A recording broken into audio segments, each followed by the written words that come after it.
Capítulo 7. Você pode adquirir o hábito de ser feliz. Neste capítulo quero debater com o leitor o tema da felicidade, não do ponto de vista filosófico, mas médico.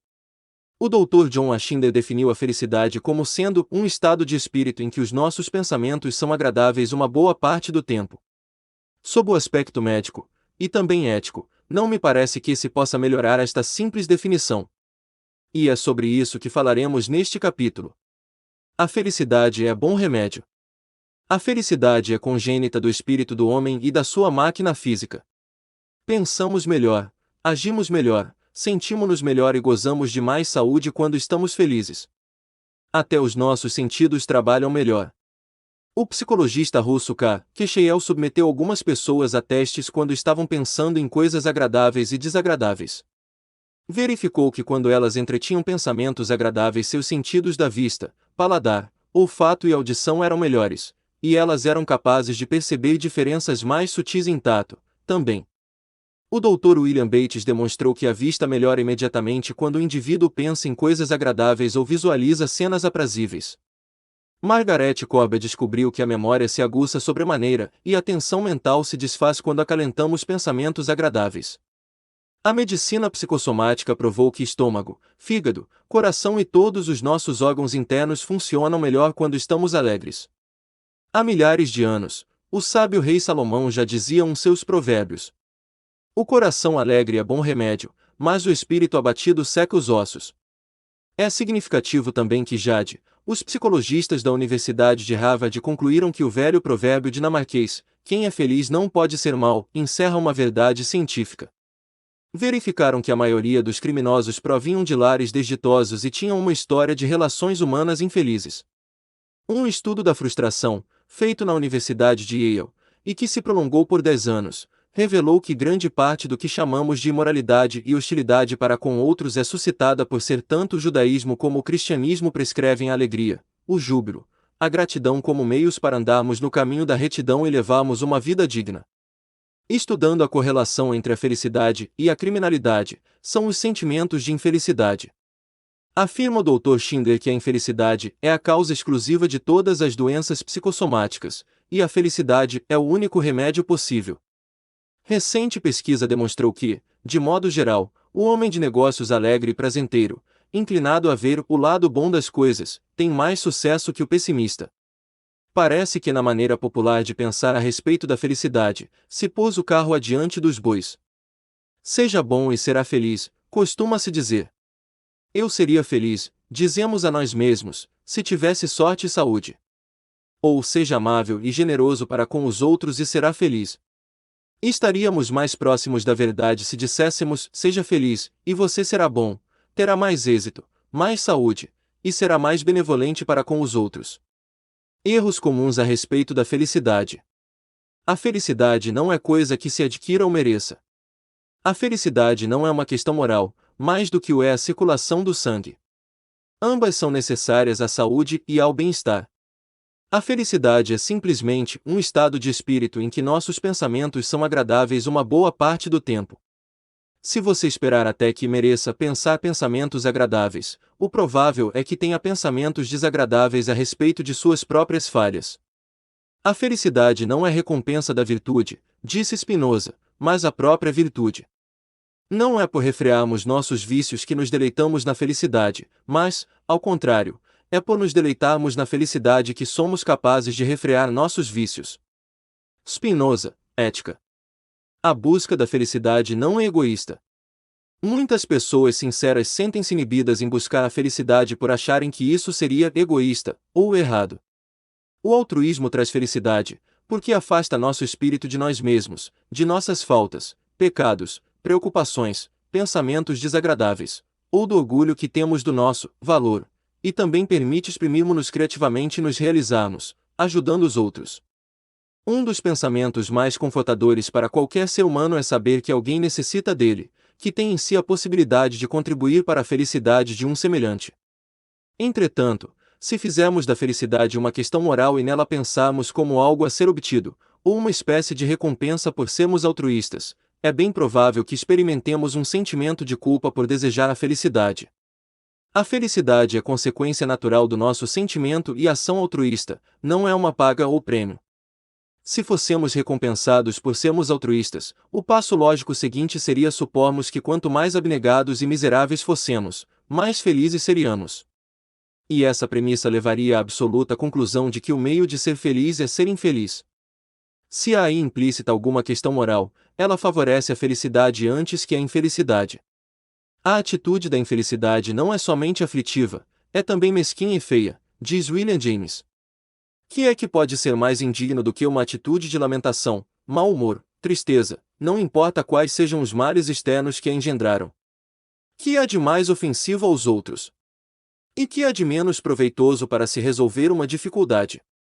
Ela serve apenas para fixar e perpetuar o mal que a ocasionou, aumentando o que há de calamitoso na situação. A felicidade não está no futuro, mas no presente.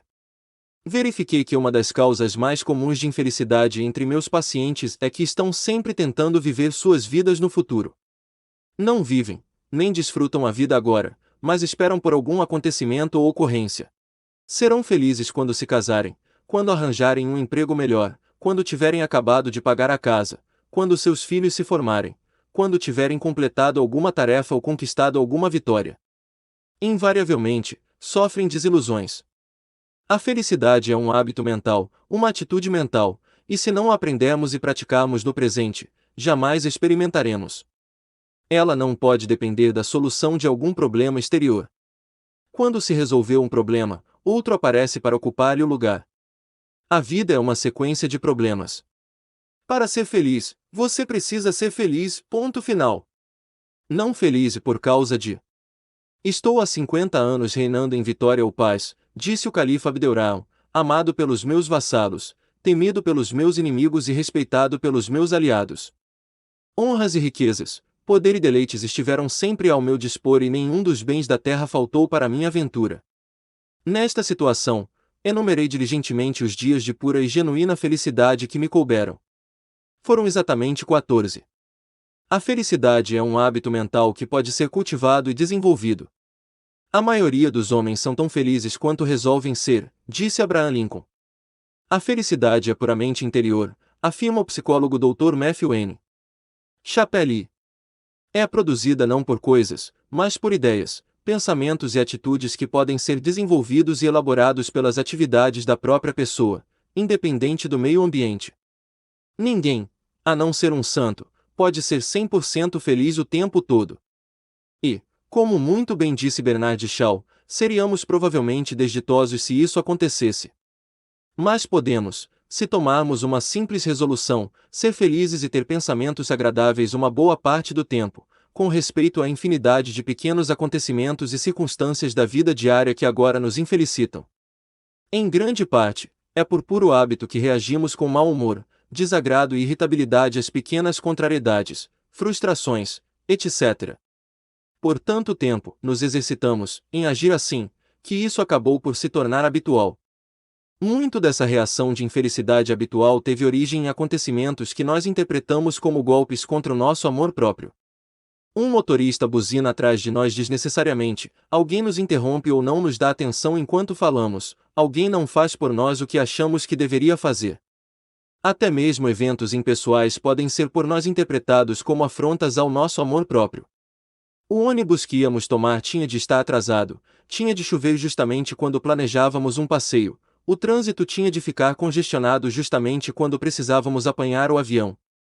Reagimos com raiva, despeito, autocompaixão, ou em outras palavras, com infelicidade. Não se deixe levar pelas coisas. O melhor remédio que descobri para coisas como essas é usar a própria arma da infelicidade, o amor próprio. Já foi assistir a algum espetáculo de televisão e viu como o animador domina a plateia? Perguntei a um de meus pacientes. Ele ergue um cartaz escrito palmas, e todos batem palmas. Ergue outro que diz rir e todos dão risada. Eles agem como carneiros, como se fossem escravos, e reagem humildemente como lhes ordenam. Você está procedendo da mesma maneira. Está deixando que os acontecimentos externos e outras pessoas ditem o que você deve sentir e como deve reagir. Você está agindo como um escravo submisso e obedecendo prontamente quando algum acontecimento ou circunstância lhe faz um sinal, fique com raiva, fique preocupado, ou agora é hora de se sentir infeliz. Aprendendo o hábito de ser feliz, você se torna senhor em vez de escravo, ou, como disse o escritor Robert Louis Stevenson, o hábito de ser feliz nos liberta, pelo menos em grande parte, do domínio das condições exteriores. Sua opinião pode acentuar os acontecimentos infelizes. Até mesmo em face de situações trágicas ou do mais adverso ambiente, podemos em geral conseguir ser mais felizes se não completamente felizes, desde que tenhamos o cuidado de não aumentar o nosso infortúnio com sentimentos de autocomiseração, indignação ou com nossas próprias opiniões adversas. Como posso ser feliz? Perguntou minha esposa de um alcoólatra. Não sei, respondi, mas a senhora pode ser mais feliz não acrescentando rancor e autocompaixão ao seu infortúnio. Como posso ser feliz? Perguntou-me um homem de negócios. Acabei de perder $200.000 na bolsa de ações. Estou arruinado e desgraçado. O senhor pode ser mais feliz, declarei-lhe, se não acrescentar aos fatos a sua opinião. É um fato que o senhor perdeu $200.000. É sua opinião que o senhor está arruinado e desgraçado. Sugeri então que ele retivesse na memória a frase de Epicteto, que foi sempre a minha favorita: o que perturba os homens não são as coisas que acontecem, mas sim a opinião que eles têm delas. Quando eu disse que queria ser médico, ponderaram-me que isso não seria possível porque minha família não tinha meios. Era um fato que minha mãe não tinha dinheiro. Era apenas uma opinião de que eu jamais poderia ser médico. Posteriormente, disseram-me que eu nunca poderia frequentar cursos especializados na Alemanha e que para um jovem especialista em cirurgia plástica era impossível vencer montando consultório próprio em Nova York. Realizei tudo isso, e uma das coisas que mais me ajudaram foi ter eu me lembrado de que todos esses impossíveis eram opiniões, não fatos. Não só consegui atingir os meus objetivos, como sempre me senti feliz enquanto lutava por eles, até mesmo quando tive de empenhar meu casaco para comprar livros de medicina, e passar sem almoço para poder comprar cadáveres. Eu estava apaixonado por uma linda jovem. Ela se casou com outro. Esses eram fatos. Mas eu procurava sempre não me esquecer de que era meramente minha opinião que isso fosse uma catástrofe, e que a vida não valesse a pena viver. Não somente venci a crise, como o futuro se encarregou de demonstrar que aquilo foi a melhor coisa que me podia ter acontecido. A atitude que conduz à felicidade. Já demonstramos antes que o homem, como é um ser feito para lutar por objetivos, funciona naturalmente, e de modo normal, quando está orientado no sentido de um alvo positivo, lutando por algum objetivo. A felicidade é sintoma de um funcionamento normal e natural, e o homem quando funciona como um perseguidor de objetivos, tende a ser feliz, sejam quais forem as circunstâncias. Meu jovem amigo, o homem de negócios, se sentia infeliz porque perderá $200.000. Thomas Edison perdeu num incêndio, sem estar segurado, um laboratório avaliado em milhões. Que fará o senhor agora? Perguntaram-lhe. Começaremos a reconstruí-lo amanhã de manhã, respondeu Edison. Apesar do seu infortúnio, ele manteve sua atitude empreendedora, continuando a atuar no sentido de um objetivo. E porque Edison manteve essa atitude dinâmica rumo a um objetivo, podemos sem receio de erro afirmar que ele em nenhum instante se sentiu triste ou infeliz com sua perda. O psicólogo H. L. Lingworth disse que a felicidade exige problemas e mais uma atitude mental que esteja pronta para enfrentar qualquer percalço com uma ação determinada no sentido da solução. Muito do que chamamos mal se deve inteiramente à maneira como encaramos o fenômeno, disse William James. O mal pode muitas vezes ser convertido num bem tônico e revigorante, mediante uma simples mudança da atitude íntima do sofredor, a qual, de medo que era, passe a ser de luta. Suas ferretoadas podem quase sempre desaparecer e transformar-se em satisfação, quando, após tentarmos inutilmente evitá-las, concordamos em enfrentá-las e suportá-las de bom ânimo. Pois o homem está, pela sua honra, obrigado a assumir essa atitude quando se vê frente a frente com os muitos fatos que parecem de início perturbar sua paz. Recuse-se a admitir a maldade deles, despreze-lhes o poder, ignore-lhes a presença, volte sua atenção para outro lado, e, pelo menos no que concerne a você, embora esses fatos possam ainda existir, o que há neles de maléfico não mais existirá. Desde que é você que os torna maus ou bons, segundo sua maneira de considerá-los, segue-se que é o domínio do seu pensamento que deve, afinal, ser sua preocupação.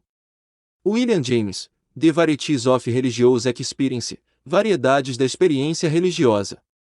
Volvendo os olhos para o meu próprio passado, noto que alguns dos anos mais felizes da minha vida foram aqueles em que eu lutava como estudante de medicina, depois, vivendo do prato para a boca em meus primeiros anos de clínica. Não raro senti fome e mal tinha corri que me proteger do frio. Trabalhava intensamente um mínimo de 12 horas por dia. Muitas vezes não sabia de onde tirar dinheiro para o aluguel. Mas eu tinha um objetivo, tinha um ardente desejo de o atingir e uma férrea persistência que me manteve trabalhando incansavelmente na direção dele. Contei isso tudo ao jovem homem de negócios e fiz-lhe ver que a verdadeira causa da sua infelicidade não era a perda dos $200.000, e sim a do seu objetivo. Ele perderá sua atitude empreendedora, e estava submetendo-se passivamente, em vez de reagir decididamente. Eu devia estar louco, admitiu ele tempos depois, para deixar o senhor me convencer de que não era a perda do dinheiro que me entristecia. Mas ainda bem que o senhor conseguiu. Ele parou de lamentar seu infortúnio, fez meia volta, tratou de arranjar outro objetivo, e começou a trabalhar na direção dele. Ao cabo de 5 anos não só possuía mais dinheiro do que antes, mas pela primeira vez estava num ramo de atividade de que realmente gostava. Exercício. Forme o hábito de reagir de maneira decidida e positiva ante problemas e ameaças. Forme o hábito de estar permanentemente orientado no sentido de um objetivo, independente do que aconteça. Pratique, para isso, uma atitude positiva e decidida, tanto nas situações reais de cada dia, como também em imaginação. Veja-se, na sua imaginação, agindo de maneira positiva e inteligente para resolver algum problema ou atingir algum objetivo. Veja-se reagindo às ameaças da existência cotidiana não através da evasão, mas enfrentando-as, estudando-as, engalfinhando-se com elas de forma decidida e inteligente. A maioria dos indivíduos são valentes apenas nos perigos aos quais estão acostumados, seja pela imaginação, seja pela prática, disse Bouvet-Litour, o grande romancista inglês. Pratique sistematicamente uma mentalidade sadia. A medida da saúde mental é a disposição de encontrar o bem em todos os lugares, disse o famoso moralista Ralph Waldo Emerson. A ideia de que a felicidade, isto é, manter pensamentos agradáveis a maior parte do tempo, pode ser cultivada de forma deliberada e sistemática, se para isso nos exercitarmos mais ou menos a sangue frio, sempre parece a meus pacientes, quando a sugiro pela primeira vez, pouco menos que incrível, senão ridícula. Entretanto, a experiência demonstrou não apenas que isso pode ser feito, como também que essa é, praticamente, a única maneira de se cultivar o hábito de ser feliz. Em primeiro lugar, a felicidade não é coisa que nos possa acontecer. É, antes, alguma coisa que depende de nós mesmos. Ninguém, senão nós mesmos, pode decidir quais devam ser os nossos pensamentos. Os dias são, todos eles, uma mistura de acontecimentos bons e maus, nenhum dia é completamente bom, nenhuma circunstância é totalmente ruim. Há, o tempo todo, elementos e fatos presentes no mundo e em nossas existências pessoais que justificam uma atitude pessimista e rabugenta, ou uma atitude otimista e feliz. Tudo depende da nossa escolha. Resolver deliberadamente pensar pensamentos agradáveis é mais do que um paliativo, pode trazer resultados bastante práticos. Cal Erskine, o famoso lançador de baseball, disse que o pensar errado punha em maiores dificuldades do que o jogador errado. Um sermão me ajudou a vencer o nervosismo, melhor do que os conselhos de qualquer treinador, disse Erskine. A essência do sermão era que, como o esquilo armazena castanhas, nós devemos armazenar nossos momentos de felicidade e triunfo, de modo que numa crise possamos fazer uso dessas lembranças, para nos servirem de amparo e inspiração. Quando menino, eu costumava pescar na curva de um rio que passava perto da minha cidade. Lembro-me com nitidez daquele lugar, no meio de uma enorme e verde pastagem cercada de frondosas árvores. Sempre que percebo minha atenção crescer, seja no campo de baseball, seja fora dele, concentro-me nessa repousante cena da infância. É quanto basta para soltarem-se os nós que há dentro de mim. Norman Vincent Peale, Faye made them champions, a fé nos tornou campeões. Gene Tunney conta como quase perdeu sua primeira luta com Jack Dempsey, por causa de concentrar o pensamento em fatos que não devia. Ele certa noite acordou com um pesadelo.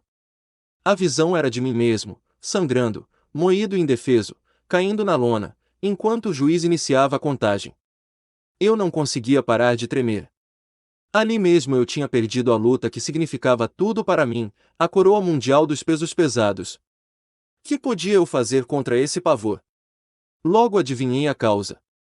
Eu estivera pensando a respeito da luta da maneira errada. Estivera lendo os jornais, que eram unânimes em dizer como Turner iria ser derrotado. Através deles eu estava já perdendo a batalha em meu espírito. Parte da solução era óbvia: parar de ler os jornais, parar de pensar na ameaça de Dempsey, nos punhos mortíferos e na ferocidade do campeão. Eu precisava fechar as portas da mente aos pensamentos destrutivos e desviar o pensamento para outras coisas. Um vendedor que precisava operar os pensamentos e não o nariz. Um jovem vendedor resolvera já abandonar o emprego quando me consultou a respeito de uma operação plástica no nariz. Este era um pouco maior do que o normal, mas de modo nenhum repulsivo, como ele insistia. Achava que os clientes riam secretamente ou sentiam repulsa, por causa do seu nariz. Era um fato que ele tinha nariz grande. Era um fato que 3 clientes haviam ido à companhia queixar-se de seu trato rude e hostil. Era um fato que seu chefe o suspenderá e que, havia 2 semanas, ele não fazia uma só venda. Em vez da operação no nariz, sugeriu uma intervenção cirúrgica em seu pensamento. Durante 30 dias ele devia cancelar todos os pensamentos negativos. Devia ignorar totalmente os fatos negativos e desagradáveis da sua situação e deliberadamente focalizar a atenção em pensamentos agradáveis. Ao fim de 30 dias ele não apenas se sentia melhor, como também verificou que seus clientes se tornaram mais cordiais, suas vendas aumentavam de dia para dia e seu chefe o elogiou diante de seus colegas numa reunião de vendedores. Um cientista põe à prova a teoria do pensamento positivo. O Dr. Elwood Worcester, em seu livro Body, Mind and Spirit, Corpo, Mente e Espírito, relata o testemunho de um cientista mundialmente famoso. Até os meus 50 anos eu era um homem infeliz, inoperante. Nenhum dos trabalhos que depois fizeram minha reputação havia sido publicado. Vivia numa permanente sensação de abatimento e derrota. Meu sintoma mais doloroso era talvez uma terrível dor de cabeça que se repetia em geral 2 dias por semana, durante os quais eu não podia fazer coisa nenhuma. Eu lera alguma coisa da literatura sobre o pensamento novo, que na ocasião me parecia charlatanice, e uma ou outra afirmação esparsa de William James sobre a vantagem de se dirigir a atenção para coisas boas e úteis, ignorando-se o resto. Uma frase dele me ficou gravada no espírito: teremos talvez de abandonar nossa filosofia do mal, mas que é isso em comparação com a vida de bondade que se ganha, ou qualquer coisa assim. Até então essas doutrinas me pareciam nada mais que teorias esotéricas, mas vendo que meu espírito estava enfermo e minha vida era insuportável, deliberei pô-las à prova. Resolvi limitar a 1 mês o período de esforço consciente, pois achei que esse espaço de tempo era suficientemente longo para demonstrar a mim mesmo a validade delas. Durante esse mês decidi impor certas restrições aos meus pensamentos. Se pensava no passado, procurava fazer com que minha mente se detivesse apenas em incidentes felizes e aprazíveis, os dias luminosos da infância, a inspiração dos mestres, a lenta revelação de minhas inclinações. Quando pensava no presente, eu deliberadamente voltava a atenção para seus elementos mais desejáveis, o lar, as oportunidades que a solidão me dava para o trabalho, e assim por diante, e resolvi fazer o máximo uso dessas oportunidades, ignorando o fato de que elas pareciam conduzir ao nada. Ao pensar no futuro eu resolvi encarar toda ambição que fosse louvável e possível, como se ela estivesse ao meu alcance. Embora isso me parecesse ridículo na ocasião, vejo agora que o único defeito do meu plano, em vista do que me aconteceu desde aquela época, foi ter eu posto meus objetivos muito aquém do que devia. Ele conta a seguir como suas dores de cabeça cessaram na primeira semana, e como se sentiu mais feliz do que em qualquer outra fase de sua vida. Mas acrescenta: as mudanças exteriores em minha vida, resultantes da mudança do meu pensamento, me surpreenderam ainda mais que as interiores, embora aquelas sejam consequências destas. Havia, por exemplo, alguns homens eminentes, cujo reconhecimento eu sempre ambicionara profundamente. O de maior projeção entre eles, para minha surpresa, me escreveu convidando-me para ser seu assistente. Todos os meus trabalhos foram publicados, tendo-se criado uma fundação para publicar tudo o que eu venha a produzir no futuro.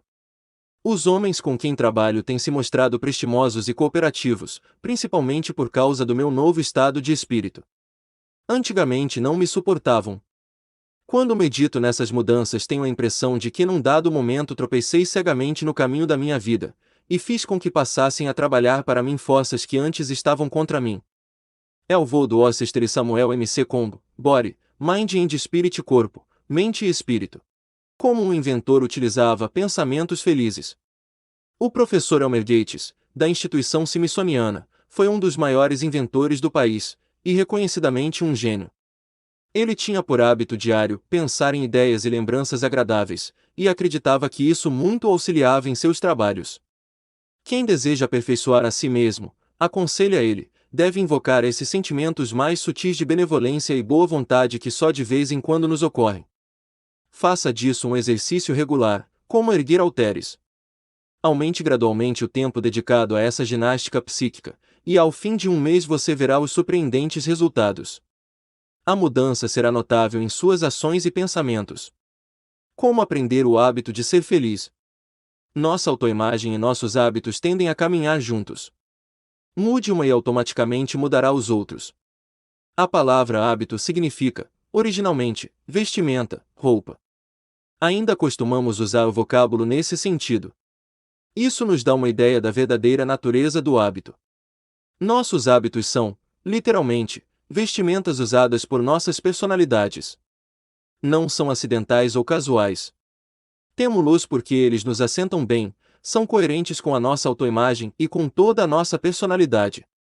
Quando nós, de modo consciente e deliberado, criamos novos e melhores hábitos, os hábitos velhos se tornam inadequados para nossa autoimagem, esta adquire um novo feitio.